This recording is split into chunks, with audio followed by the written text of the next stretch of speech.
Hey guys, and welcome back to the channel. My name's Hiysta and thank you for coming along today. We are in Prehistoric Kingdom beta and we are building another habitat today, and we're kind of following on from where we left off with the mountain work from the last episode. So I really wanted to add that into this habitat as well, just kind of make it like it was part of the scenery. And I also wanted to make the guests be able to see really well into the habitat. So like I originally had an idea was to build like this viewing area where you'd be able to walk down, go straight into the habitat and see, but then I also wanted it to be not just like one area. So because it's quite a large area for the dinosaurs to be in, which you think you're building something massive, but you're kind of not, because once those dinosaurs go in there and you see the size of them and you think, okay, you know, this is about right. And it's not like playing Planet Zoo where you stick it like a phoenix fox and you can't see it. I mean, you put a dinosaur in and you can see it very clearly. So again, you have to be really careful with the size that you make within the habitats, but I think I've kind of found the knack now, just to kind of judge it right and to see the right size for them. And yeah, so I kind of had to make more than one viewing area. So I made 3 in the end. They were like a copy and paste from the one building that I made, but they are really good. I think it allows the guests to not just walk past the fence and see the dinosaurs, but they can come along and they can get a really nice view inside the habitat.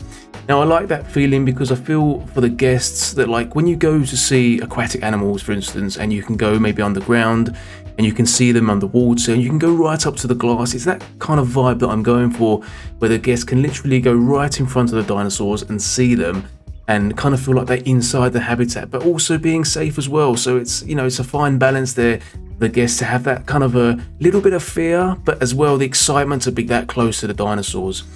Now, when I was building this as well, as I was building the mountains in the back, I wanted to add in some more water kind of features, and I really do like the new add-ons that they put into the game where you could have that water effect. And again, I wanted to kind of see what I could make with that item. Now I did use some rocks as well. I made some kind of like a double layer waterfall. So you've got like a top layer of water and then it drops down into another layer. And that's where the dinosaurs can then have some fresh water when they're feeling thirsty. So yeah, I had a little play with that as well. Now I think it came out okay. It was, you know, the back part of it is a kind of a lot of scenery going on there. But the dinosaurs can't actually venture up there, which maybe, I don't know, maybe I could change that again later on and we can see how that one goes.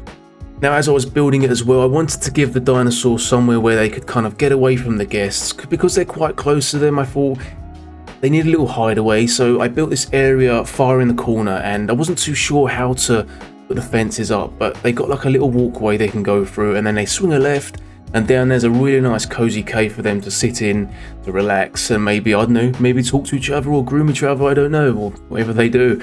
And yeah, so I made the area, and it's kind of out the way from the guests, so they've got a bit of privacy as well. But obviously all their nutrients and food and for what they want is going to be close to the viewing areas, so they can be seen really well. Now they added in some new items as well in another update. I think it's 0.22, the last update they dropped on Steam for this game. And you've got like a pumpkin, very similar to what you see in Planet Zoo, where they eat from the pumpkin, but the animations are there, so they do interact with it, but you can't see anything coming out, or it doesn't degrade like it does in Planet Zoo. But again, it's a really nice addition. You've also got like a frozen fruit pack, which is like a giant ice cube again, very similar to Planet Zoo, where you can, where the dinosaurs can go and get some fruit, where they obviously lick the life out of it until it melts, and then they can eat the fruit. So yeah, I added that into the game as well, just near the end.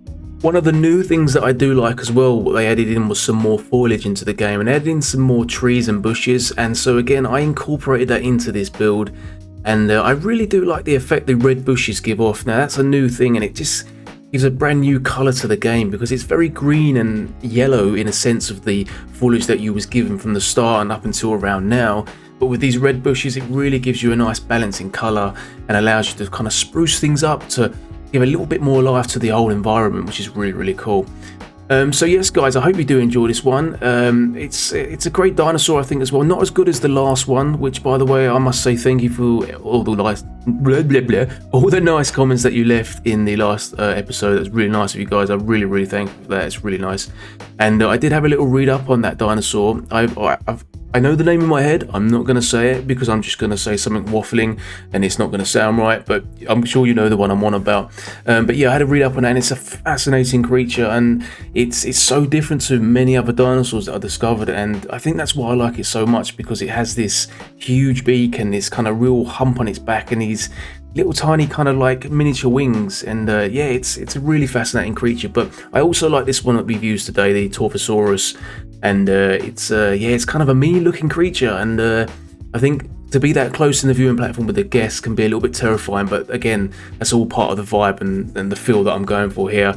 And yeah, so yes guys, I'm waffling, so yes, enjoy the episode guys. Thank you again for your support, and if you are new here as well, don't be afraid to hit that subscribe button at the end if you do like the video, and yeah, I will catch you very, very soon. Thank you so much, see you later, bye bye.